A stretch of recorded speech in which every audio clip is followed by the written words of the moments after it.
Oi, pessoal, tudo bem? Que alegria estarmos juntas novamente. É sempre para a gente um grande prazer e ter a participação de vocês, com a participação de vocês é muito melhor.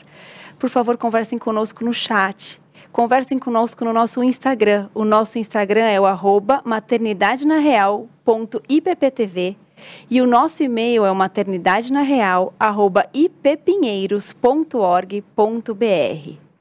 E como passaram as férias? Terminamos as férias de julho, não é mesmo? Primeiro programa de agosto.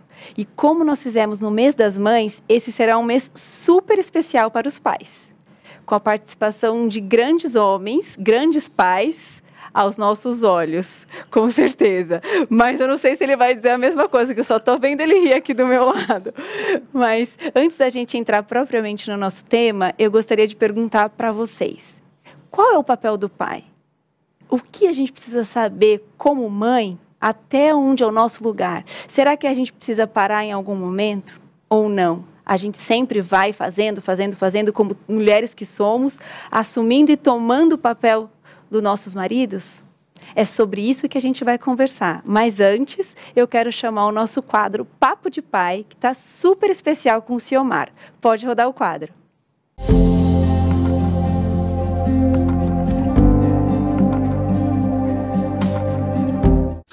O que é ser pai para mim? Essa pergunta, com certeza, não tem uma única resposta. Ser pai é um dos maiores privilégios que alguém pode ter. É uma grande bênção de Deus, é uma grande alegria.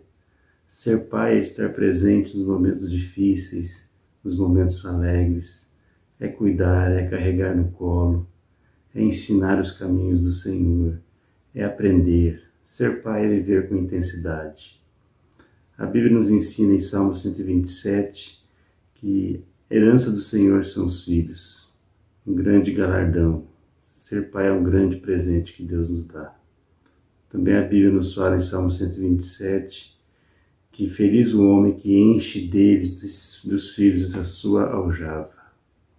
E eu me sinto como esse homem do Salmo 127. Eu tenho 3 filhas, lindas filhas, as quais amo muito, a Débora, a Daniela e a Raquel. São uma bênção na minha vida, um grande orgulho que eu tenho. Ser pai é ser feliz. Ser pai é ser abençoado por Deus.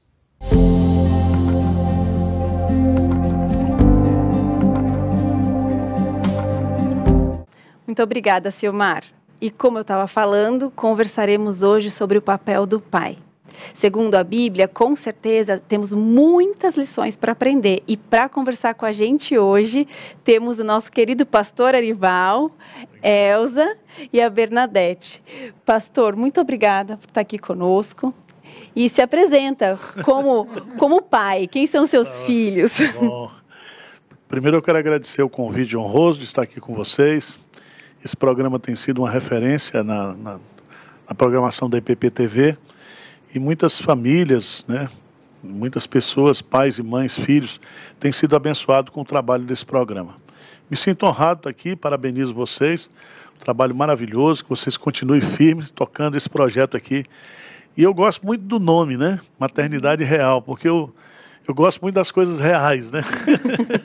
Então, essas coisas muito fictícias, muito, que fora da realidade, né. Eu gosto muito do dramaturgo lá, o Nelson Rodrigues, e ele sempre dizia a vida como ela é, né? Às vezes a gente quer enfeitar, e nós crentes temos a mania de querer enfeitar, como se nós fôssemos assim famílias perfeitas, pais perfeitos, né? Eu tenho 57 anos, me casei aos 22, tive 2 filhos, né? Mateus e Túlio, vocês conhecem aqui. Quando eu cheguei aqui em 1996, eles eram pequenos ainda, foram criados aqui na Igreja Presbiteriana de Pinheiros. Hoje os 2 estão casados, né? Casados com mulheres, graças a Deus, né? Eu tenho uma neta, né, a Alice, que é o xodó da família agora, nesse tempo. E me sinto muito feliz, muito realizado, né? E eu tributo tudo isso à graça de Deus em primeiro lugar, né? Porque não existe assim uma fórmula de paternidade perfeita. Somente Deus, né? Deus é o Pai perfeito. E por causa do pecado, toda a paternidade humana ela é defeituosa como a maternidade também. E os nossos filhos não são perfeitos, né? E se você está me assistindo aí, você que é filho, né? Que gosta muito de criticar os seus pais, quando você for pai, você vai ter a oportunidade de consertar tudo, fazer tudo certinho. Tá certo? Eu falo isso porque às vezes a gente critica muito, né, os pais e tem uma posição muito crítica, principalmente em determinada idade, e a vida depois vai mostrando que essa tarefa da paternidade e da maternidade não é uma coisa fácil, né? Não existe assim uma receita de bolo para você seguir e aplicar. Vou pegar a sua frase, pastor, é desse jeito. Pastor, eu não vou deixar de falar que nós estamos muito felizes com o senhor hoje aqui, é um presente para nós. Obrigado. Então, hoje o nosso programa é sobre o papel do pai. Em 2017, nós tivemos uma lei municipal aqui que obrigava os shoppings, os estabelecimentos públicos a terem fraudário no banheiro masculino. E isso revolucionou um pouco, né, a lida com os filhos. A ideia da lei era para que esse cuidado paterno fosse ficando cada vez mais natural. E aí você vai pensando, os nossos pais se relacionavam com a gente de uma maneira distante. Eles cuidavam, zelavam, mas era um relacionamento distante. Quando nós tivemos nossos filhos, nós vimos, né, os maridos sendo pais que já interagiam com os filhos. Agora que nós estamos aqui, né, mas vendo os filhos já casados, vendo os nossos filhos como pais, a gente vê que hoje em dia o pai moderno ele tem uma responsabilidade. Ele está muito inserido na rotina do filho, né? E também a questão socioeconômica, né? Então, cada vez mais as mães não estão presentes e a gente vê uma exigência até na pessoa, na função do pai, misturada às vezes com a maternidade, né? E eu também percebo que muito da paternidade hoje ela é influenciada pelo digital, pelas influenciadores digital e, por vezes, ela chega a ser ditada, né, por essas influenciadoras. A gente sabe que a pessoa do pai, né, pastor, traz segurança, ela traz a parte emocional da criança, trabalha também a questão da autoestima, da independência, mas não só uma presença, um relacionamento presente. Tudo isso, para fazer uma pergunta para o senhor, pastor, qual o papel do pai de acordo com a Bíblia? Em primeiro lugar, eu creio que o papel fundamental do pai e da mãe é o papel do exemplo, né? Aliás, quando a Bíblia ensina lá em Deuteronômio capítulo 6, sobre a gente ensinar os filhos a palavra de Deus, primeiro, esse ensinamento tem que estar no nosso coração. Porque transferência de conteúdo sem o exemplo, isso é impossível. Não existe uma EAD dentro de casa, entendeu? Os filhos, eles observam a gente, eles seguem o exemplo da gente, né? E, para mim, esse é o ponto fundamental. Exemplo como? Exemplo no relacionamento com a mãe, exemplo na questão da provisão, exemplo na questão do caráter, de pagar conta, de honrar a palavra, de não mentir, né?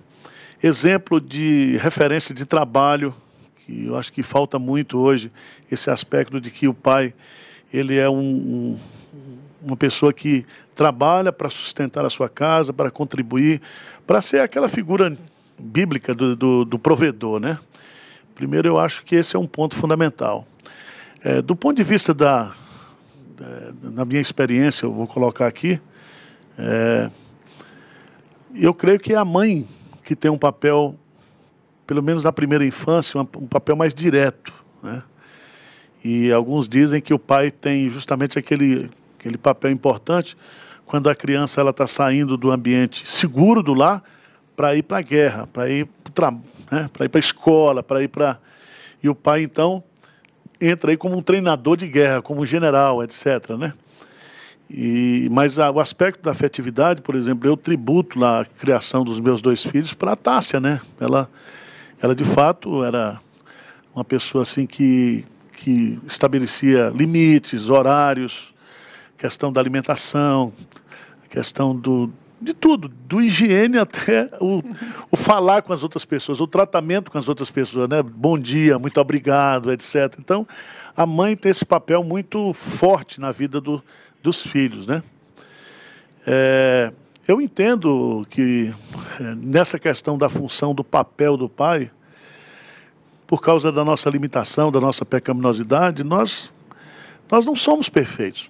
Primeiro, porque nós vamos reproduzir para os nossos filhos aquilo que nós recebemos dos nossos pais, né?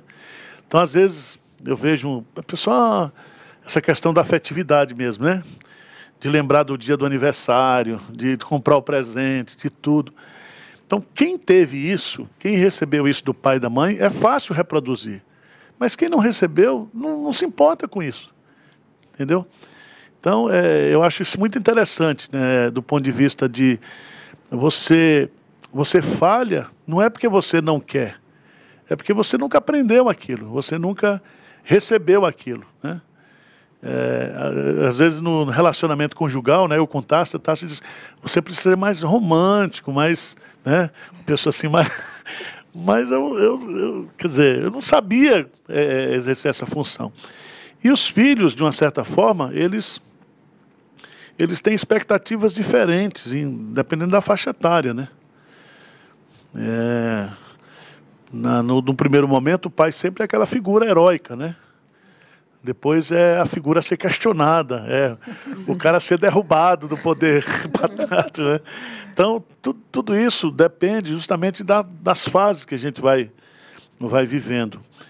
E o que não pode, eu acho que o que a gente deve tomar muito cuidado, principalmente nessa sociedade onde existe uma espécie assim, de filiolatria, que o pai, então, se despersonalize no seu papel, né? A Bíblia fala que a gente tem que criar os filhos na disciplina, na demonstração do Senhor, né? Então, essa questão de você exercer o papel de pai, não somente na provisão, na educação, no impor limite, no exemplo, isso aí você não pode abrir mão, né? Eu acho que você não pode terceirizar isso. É a grande discussão agora que você está falando, né? Por exemplo, eu quando eu me casei, não tinha uma lei para pai trocar fralda, mas eu trocava, né? Então, às vezes, nós tivemos filhos, assim, diferença de 2 anos. Então, quando eu chegava em casa, ia para o trabalho. Ela sacrificou o trabalho no período das crianças, quando eram pequenas. E foi um período, assim, onde tem que haver a contribuição, né?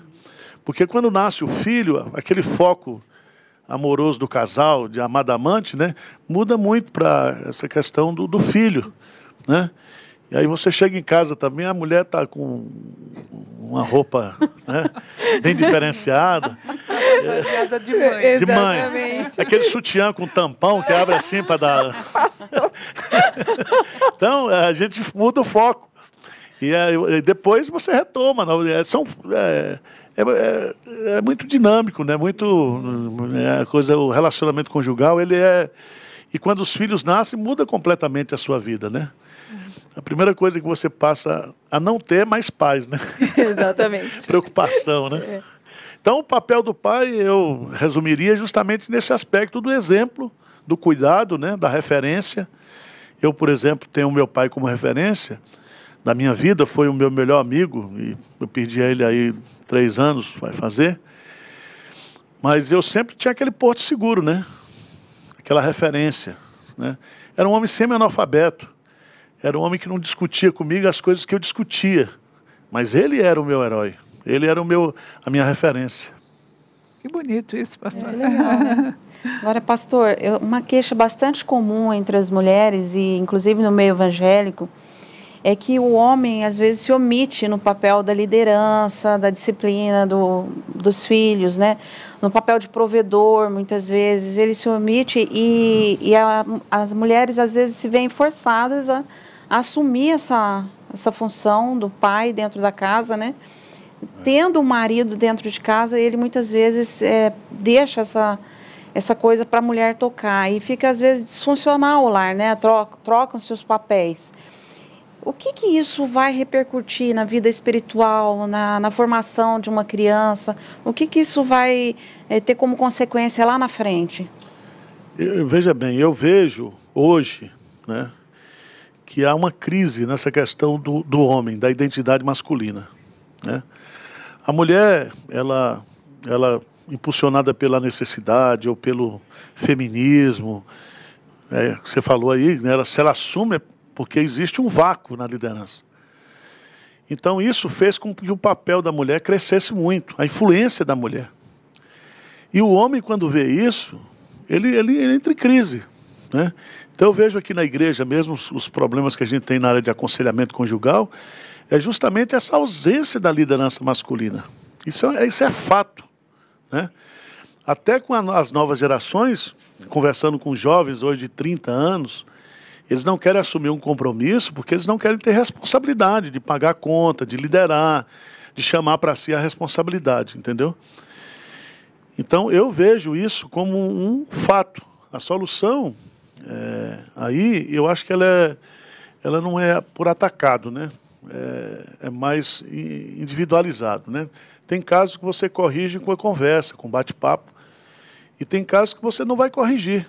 A esposa vai ter que conviver, se ela quiser preservar o seu casamento, porque ela vai ter que exercer essa duplicidade de papéis para preservar a família. E a mulher, ela tem uma capacidade muito grande de fazer isso, né? Aliás, tem mulheres hoje que exercem a função de pai e mãe, né? Agora, isso, do ponto de vista da relação filial, é extremamente prejudicial. Porque eu creio que Deus, quando criou o pai e a mãe, estabeleceu em cada um ali um tipo de referência, né? Então eu vejo a Lise, você é menina, né? Quando você olha para o seu pai, a sua relação com ele, a sua expectativa é completamente diferente do seu irmão, de um menino. Sim. Né? Então, do ponto de vista bíblico, divino, o papel do pai e da mãe estão bem definidos, né? Agora, é trágico isso que você está colocando, mas é real, né? É real. Eu vejo aqui, eu me lembro que alguns anos atrás aqui, o Eduardo, presbítero aqui da igreja, que está trabalhando na área de aconselhamento, ele criou um programa aqui chamado MENAP, né? Botar os homens para cima. Falei, mas o que está acontecendo, né? Eu estou precisando... ele falou, ele apresentou estatísticas e dados que são, assim, extremamente preocupantes, né? Sim. Preocupantes. Agora, eu acho que o caminho para nós, né, eu estou falando no ambiente cristão aqui, é a gente voltar ao conceito bíblico, às escrituras, né? O papel do pai, o papel da mãe, o papel do esposo. Porque os movimentos, tanto de ideológicos, né, seja ele feminista, seja ele marxista, o propósito é destruir a família, né? É destruir os valores familiares, as relações familiares. Então, eu vejo com preocupação, mas eu não posso negar, né? E de fato, a gente vê isso acontecendo e de uma forma crescente. E isso gera insatisfação no relacionamento conjugal, porque chega um momento que a esposa também ela não suporta, ela não aguenta, né? Mas eu gosto sempre de dizer, né, se existe uma instituição onde precisa da graça de Deus, é o casamento, né? Com certeza. É graça sobre graça, né? Porque pela graça. Pela graça. Então eu fico preocupado quando eu vejo agora, principalmente na linha de aconselhamento, na linha assim de discussões de aconselhamento, né, para mulheres, umas coisas assim que eu acho que são completamente fictícias e que Deus não quer aquilo, porque quando você vai ler a história dos patriarcas, né, que foi a constituição de uma nação, começando com Abraão, depois passando por Isaac, né, Jacó, José, você vê claramente ali que toda a família é disfuncional. Você vai discutir hoje, por exemplo, você fazer diferença entre um filho e outro filho, você viu isso na casa de Isaac. Verdade. Né? Isaac gostava de um que era caçador, que se identificava, né, com Esaú, e a mãe... Então, isso aí, e a Bíblia não esconde, para mostrar que casamento e família, ela sempre vai precisar de uma arca para ser salva, entendeu? Graças a Deus ela já chegou, né? Exatamente. Mas eu vou interromper um pouquinho aqui o nosso papo e chamar o nosso quadro Aprendendo com o Pai. Pode rodar o quadro.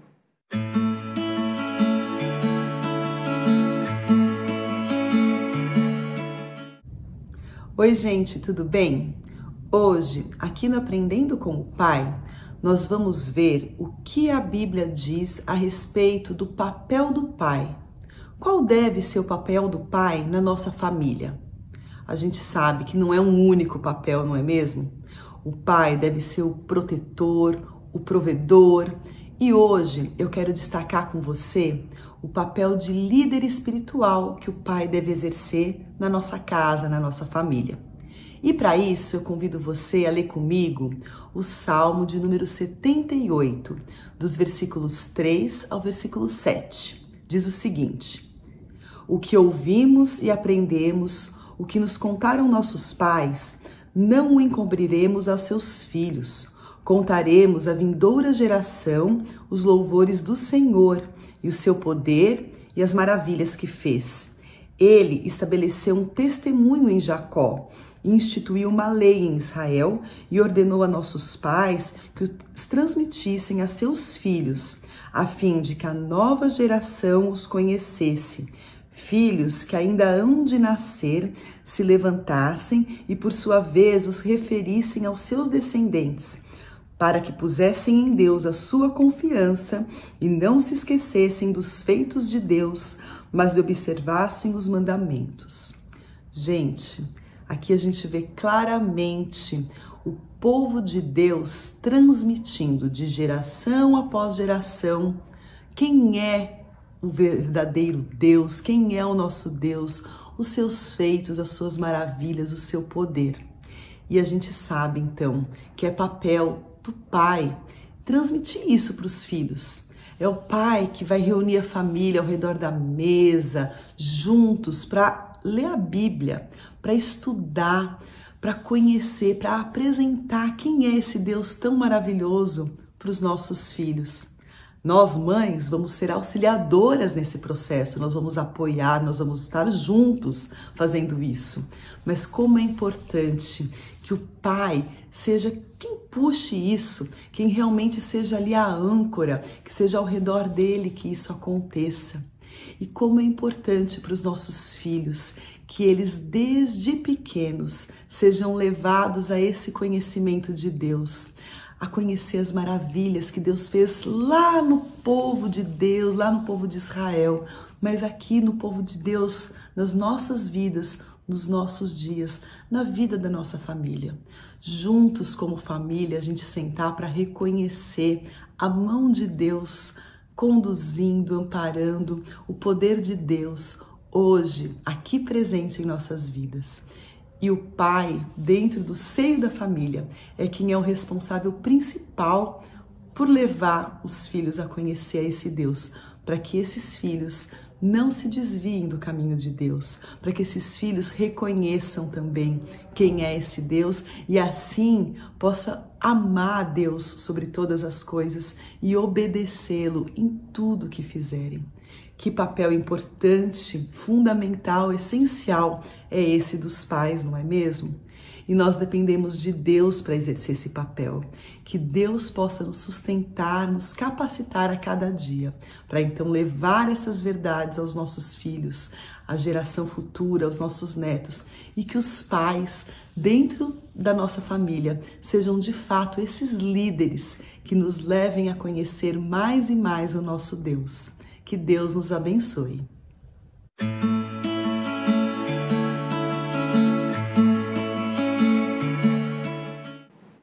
Mas, pastor, a gente estava falando sobre a questão da rejeição. E quando a gente olha para Deus como nosso pai, a gente pode dizer que Deus supre as lacunas da ausência de um pai na vida de um homem, de uma mulher? Boa pergunta, né? Boa pergunta. Eu acho que até certo ponto, sim. Até certo ponto, não. Por isso que Paulo, quando ele coloca aquela questão do espinho na carne, né? Deus não tira o espinho, Deus aumenta a dose de graça. Sim. Então, eu não tenho dúvidas de que há certos problemas que nós temos, tanto na área de rejeição, na área de complexo de inferioridade, todas as áreas da nossa formação, da nossa personalidade, só terão soluções, né? No novo corpo, né? Porque a gente está livre do poder do pecado, mas não da presença do pecado. Às vezes um problema que você já pensou que resolveu, ele reflete aqui, né? Então é muito dinâmico isso aí, né? É uma coisa que a gente precisa tomar muito cuidado, é que às vezes a gente cria uma expectativa relacional que ela não existe, né? Você fala, por exemplo, em paternidade, né? A gente podia dividir esse programa em 2 blocos, né? A paternidade comum e a paternidade pastoral. Sim. Você sabe, de fazer só um programa sobre isso.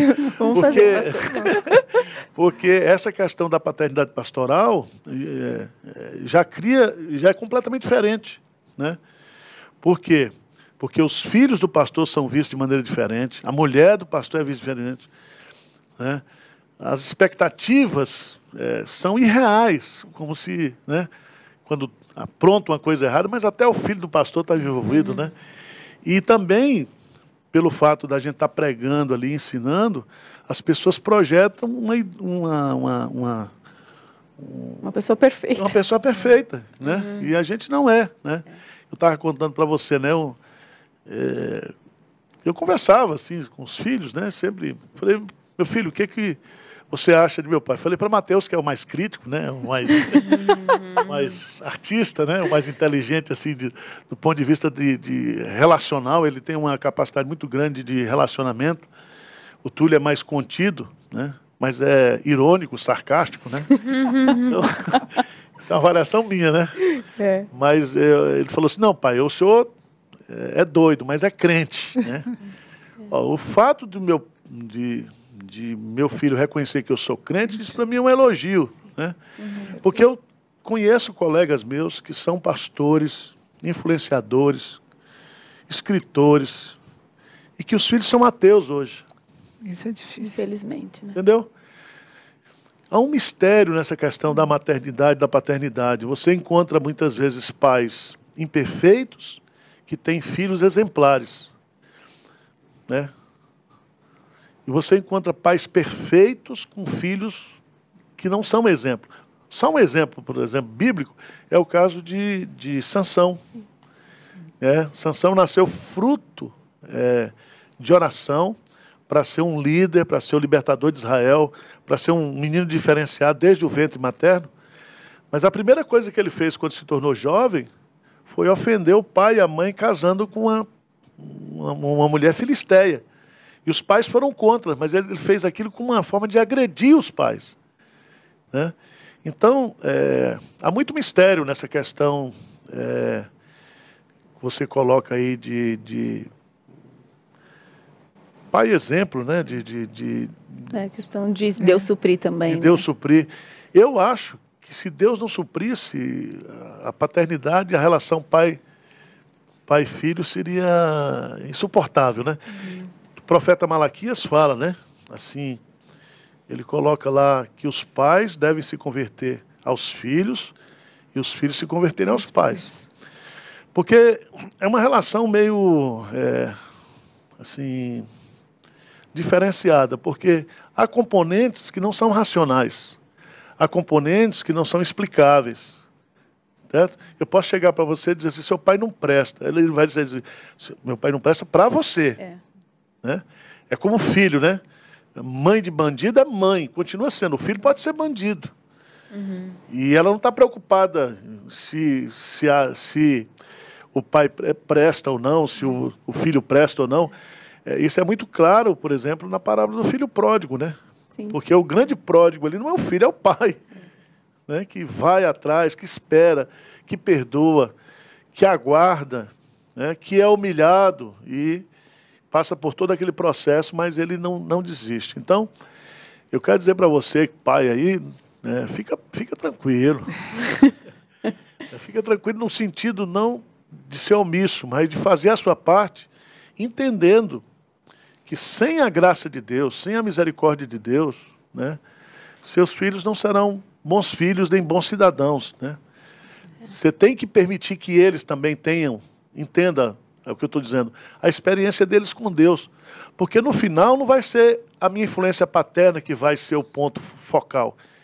É a conversão deles, é o relacionamento deles com Deus, né? E há coisas que os nossos filhos eles não vão entender uma determinada idade, mas lá adiante eles irão compreender, né? Então, esse é um ponto que a gente precisa estar tranquilo, né? Do ponto de vista da necessidade da graça de Deus para o relacionamento familiar. E é perfeito, né, pastor, isso que o senhor falou também, porque essa questão, mesmo o exemplo de um pai, um filho absorve de um jeito, o outro absorve de outro, né? E não tem essa. Um vê que é virtude, o outro você é babaca, pai.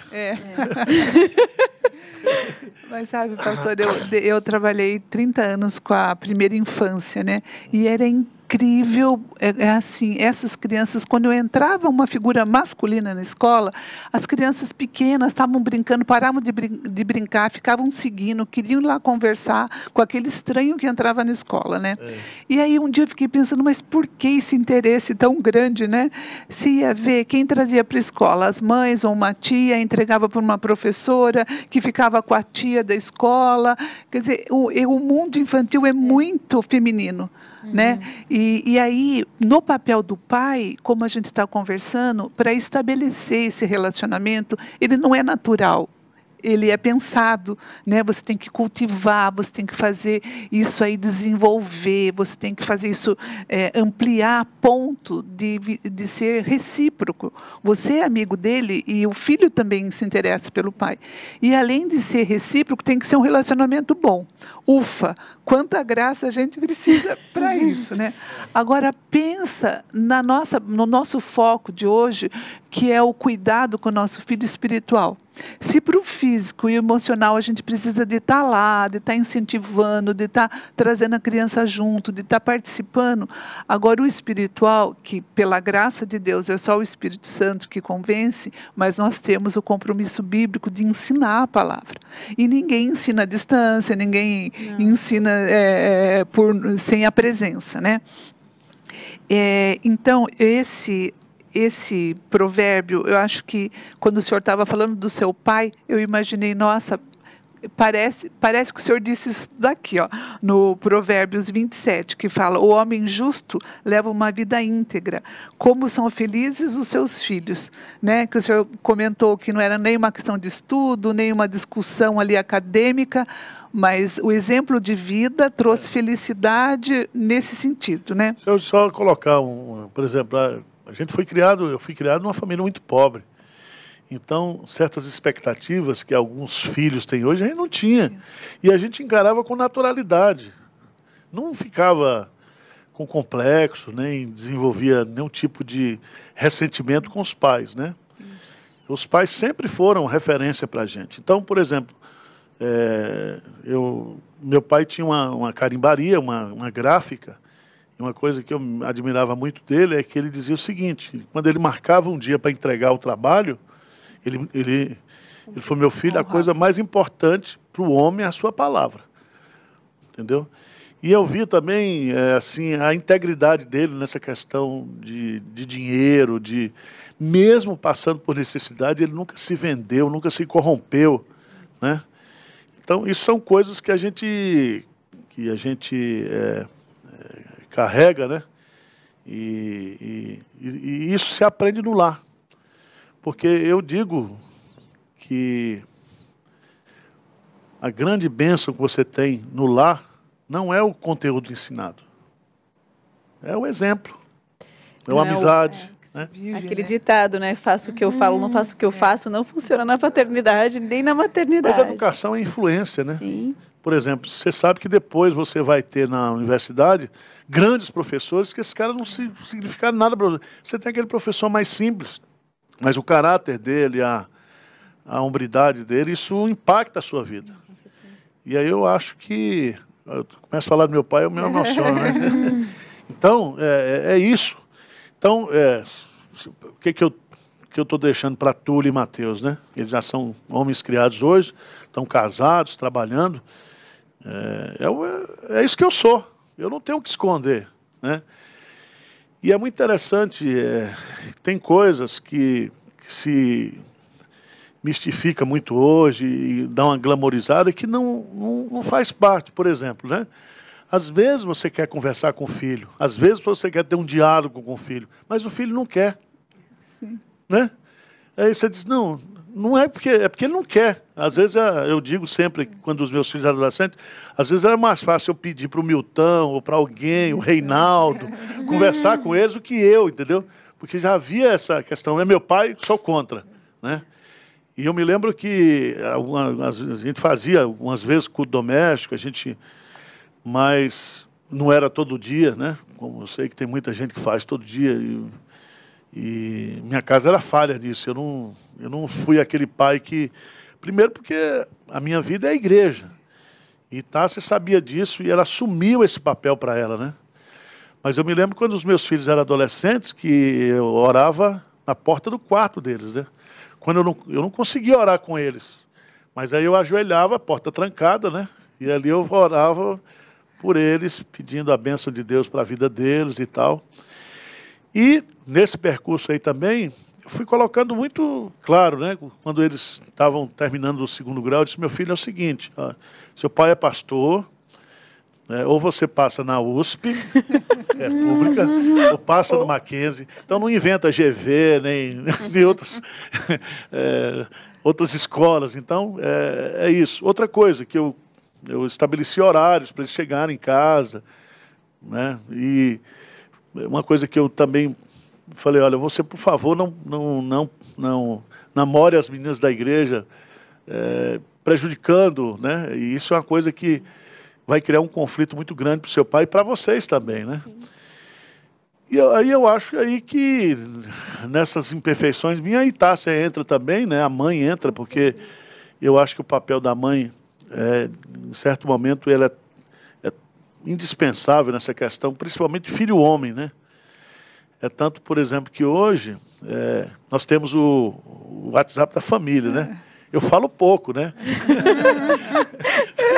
Aí quando eu entro, é para mandar o poço que foi furado lá no sertão. Aí eles já entram. Não, isso aqui é assunto familiar, entendeu? Então, mas ali eles conversam. Minha mulher conversa com as noras, conversa com os filhos. Então, o poço é o assunto que é familiar ao Senhor, né? Eu vivo, quando for o poço, eles não vivem. Mas vocês não são crentes, não, rapaz. Né? Essas coisas assim que a gente enfrenta, né? Mas eu sou bem resolvido. Eu acho que eu não vou nunca ser um pai perfeito. Meus filhos não serão, né? Eu acho que Túlio agora está tendo experiência com a Alice. Então, tudo aquilo que ele sofreu comigo, que eu não consegui, ele reproduz para a filha, né? Vai ser A gente entende, né? A gente entende. Você vai lá, filho, vai lá, seja o melhor pai do mundo. Né? Todos os defeitos que eu tive com vocês, se eu não fiz isso, eu não fiz... Faça agora com sua filha, né? Supra. Porque... Né? A gente vai ser falho do outro jeito, né? Mas vai também ser falho. Pastor, eu não posso perguntar para o senhor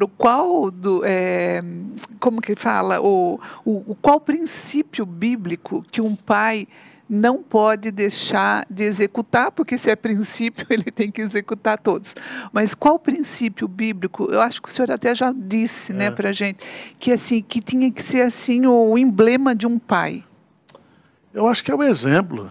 O exemplo. Mesmo. Eu acho que o melhor...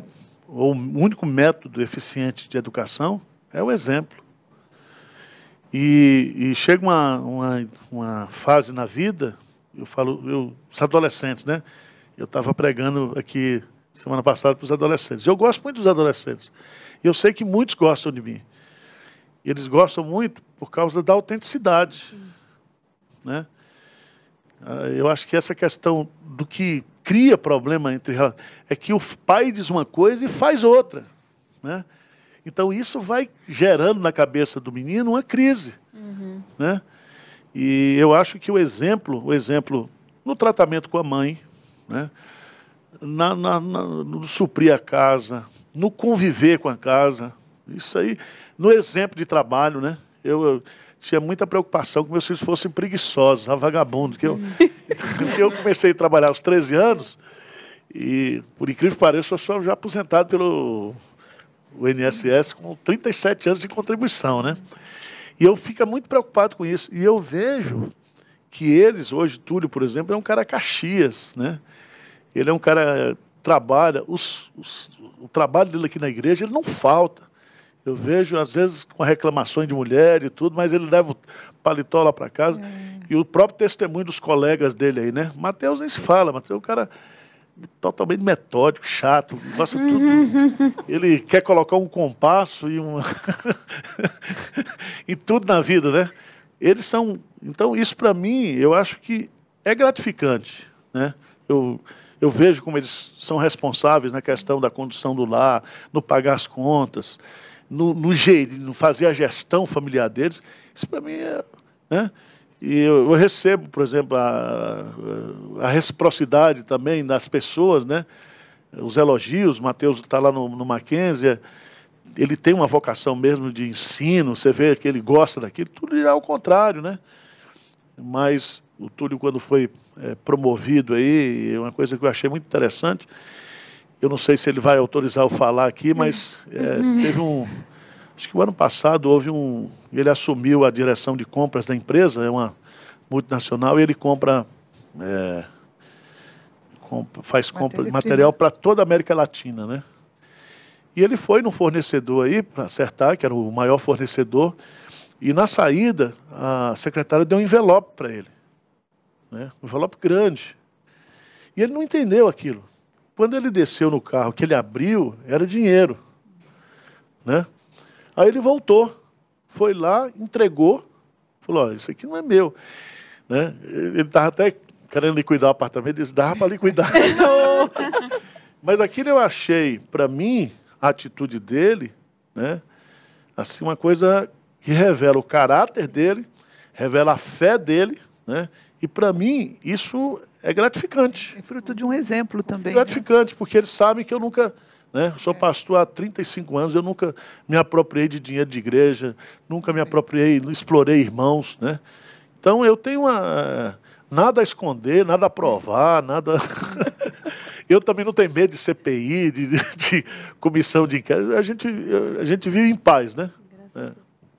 Agora, pastor, é muito bom ver você falando essas coisas, assim, porque essa coisa de ser simplificar a paternidade, né, trazer para a realidade, isso daí traz... A gente vem falando muito aqui no programa sobre a graça, a gente viver na graça, né? Eu vejo o seu exemplo, né?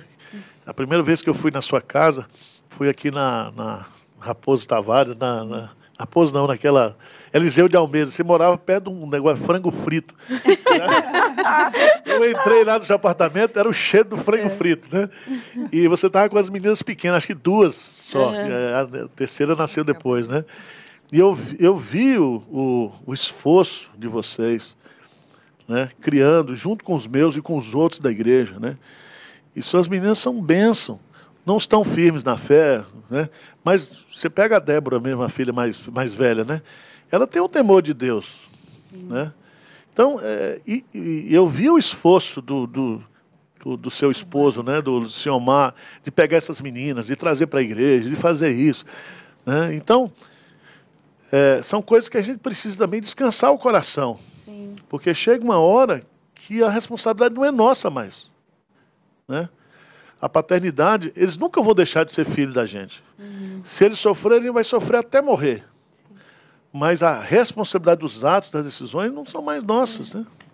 Agora, pastor, quando a gente olha para a Bíblia, lá para o Antigo Testamento, você vê assim exemplos inspiradores, né, de pais que comunicaram a fé, às vezes até sem palavras, mas mostrando a experiência deles com Deus, né? Você pega lá Noé, o que que os filhos dele, como que os filhos dele liam essa coisa dele obedecer a Deus contra tudo que estava acontecendo no contexto dele, da época, né? Ele simplesmente obedecer e fazer a arca. Boa essa figura de Noé, porque depois, quando ele saiu da arca, né? Ele plantou lá uma vinha e tomou uns vinhos lá e saiu pelado. Então, graças a Deus que essa parte eu ia pular, pastor. Não, mas é que é o seguinte, não existe exemplo sem defeito. Não existe. Às vezes você quer colocar os atributos de Deus nos homens, não vão encontrar. Então, você pega o seu esposo, você vai encontrar virtudes nele, mas tem coisas lá que não são virtudes. É paternidade na real. Na real, não tem jeito, entendeu? Então, e aí o que o cara fez? Né? O cão, porque não cobriu o pai, foi amaldiçoado, né? Assim, então, são coisas que você não entende, né? Você vê, por exemplo, Abraão, que é o pai da fé, né? Ele tendo que forçar o casamento de Isaac, que Isaac não queria casar. Então ele chama Eliezer, fala, Eliezer, vai procurar, dá todos os princípios, Eliezer vai, traz, né? E o cara estava com 40 anos dentro de casa, lá, o Isaac. Então, aí você vai ver na reprodução de Isaac os mesmos defeitos. Quer dizer, fé não dá imunidade de defeitos, de erros. Você pega Samuel, que foi levantado por Deus para criticar o Eli. Depois você vai descobrir que os filhos de Samuel também foram corruptos. Sim. Entendeu? Quer dizer, então não existe espaço para a glória humana nessa questão da paternidade. Eu sou o pai, né? Eu sou a mãe, eu vou fazer isso, vou fazer aquilo. Não existe isso. Agora, pastor, é mais fácil ser pai hoje do que era nos tempos bíblicos? Eu acho que não. Não, sempre foi difícil. Você acha que o mundo hoje está pior ou melhor do que da época de Sodoma e Gomorra? Quando Ló estava lá com as suas 2 filhas. E você se lembra que depois que eles saíram de lá, as 2 filhas embriagaram o pai e fizeram relações sexuais com o pai. E aí eles tiveram 2 nações, né? Os amonitas e os moabitas, que foram inimigos de Israel. Então, nunca vai ser tempo fácil para ter filho, nunca vai ser tempo fácil para ser pai. Né? Você pega, por exemplo, o exemplo de Moisés, né? Eles eram escravos, já tinha 2 filhos, aí nasce Moisés, que vai ser o quê? O libertador da nação. Mas aquilo era tempo fácil para ter filho? Né? E aí vem o decreto do rei para matar as crianças, o decreto não era do aborto, não era do infanticídio mesmo, né? Então, não vai ter isso, né? Você chega para Daniel, será que era fácil ser crente, jovem, lá na época de Nabucodonosor? Não era. Às vezes a gente... sempre vai ser difícil. Sempre vai ser difícil. Por que eu acho isso, né? Para a gente sempre depender da graça de Deus. Sim, e entender que os filhos são herança do Senhor, que Deus ama mais os nossos filhos do que nós mesmos, né? E para a gente não ser tomado por aquele espírito de soberba, de orgulho. Não, eu sei criar pai, eu sou o pai perfeito, eu sou a mãe perfeita, etc, etc. Esse é o meu medo, sabe? Quando eu vejo... Às vezes eu pego uns livros aqui, né? Eu fico assim, ó, eu falei, poxa, e não é assim, certo? Eu me lembro daquela história do pastor americano, acho que foi o pastor Jaime Kemp que contava, né? Que o pai chegava para o filho desobedecia, né? E aí o pai chamava o filho e explicava para o filho por que ele estava apanhando. Né? E dizia para o filho, filho, isso vai doer mais em mim do que em você. Quer dizer, é bonito, né? Mas na hora... Primeiro você mete a mão, depois você, meu filho, desculpa, mas você fez isso, entendeu? Não existe isso. E outra coisa, dizer para o filho que vai doer mais nele do que no filho, isso é uma mentira muito grande, né? Então, são coisas que a gente cria, que a gente, né, imagina, né? Eu estava vendo, por exemplo, as estatísticas há 3 anos atrás, porque tinha um número grande de divórcios, principalmente entre o segundo e terceiro ano de casamento. E a razão por que as pessoas estavam divorciando é que elas criaram expectativas irreais do casamento e não foram atendidas, se decepcionaram. Né? É igual filho, né? Você tem 3 filhos, eu tenho 2 filhos. Você pode criar a expectativa que você quiser. Um tem um temperamento, outro tem outro. Né? Aí você fala, não, preferência. Não, mas às vezes tem um filho que lhe ganha. É mais afetuoso. Né? Não é uma questão de que você está fazendo Não é gostar, né? não é. É que a relação também se alimenta, né? Se investe. Então, são coisas assim que a gente precisa tomar cuidado. É complicado isso, né, pastor? Mas a gente vai lutando dia a dia. E eu quero chamar o nosso quadro 3 Perguntas. Pode rodar o quadro.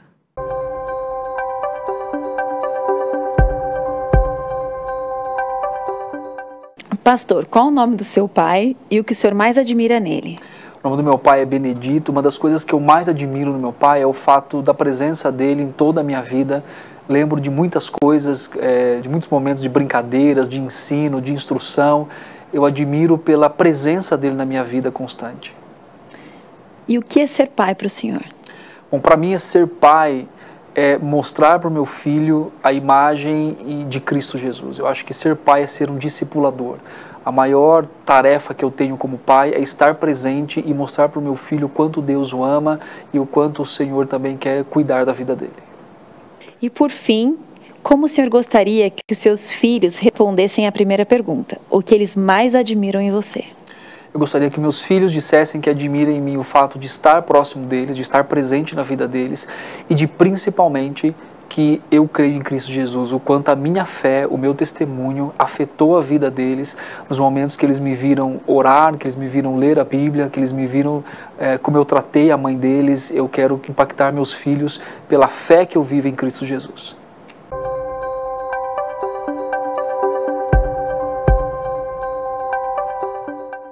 Pastor, a gente estava falando, o senhor até citou a história do filho pródigo, né, que está lá em Lucas, bom, está nos evangelhos. E Lucas 15. As 3 parábolas lá. Exato.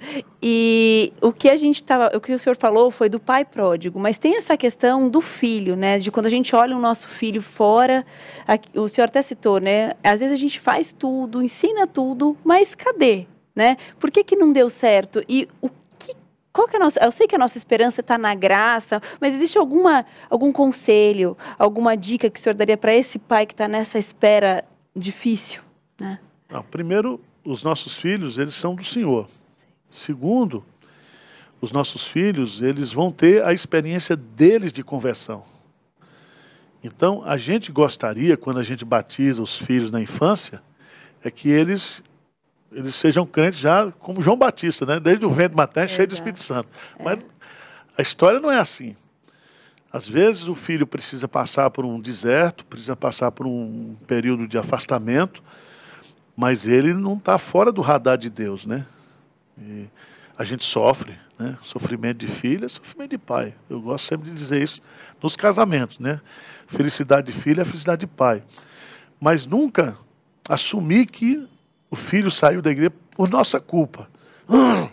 Ou então a gente diz assim, por culpa da igreja. Né?